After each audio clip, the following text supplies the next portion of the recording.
batisiza bemera ku izina ry'Imana Data na Mwana na Roho Mutagatifu,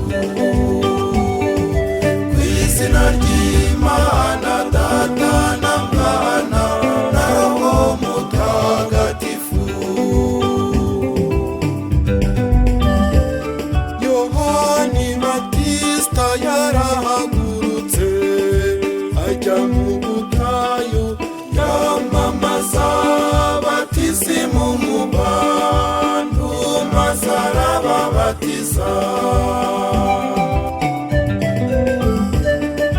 Yabatizaga avuga tuja nkurikiye andusha ububasha, azababatiza muri Roho Mutagatifu ndetse n'umuriro.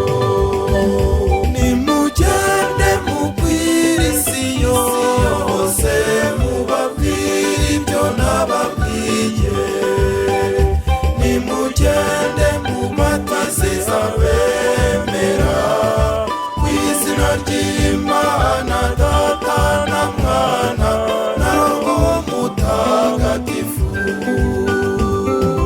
ku izina ry'Imana Data na Mwana na Roho Mutagatifu. Ngaho nimugende mu bihugu byose mubabatize, kandi ndi kumwe namwe iminsi yose. Umurikira ntagenda mu mwijima,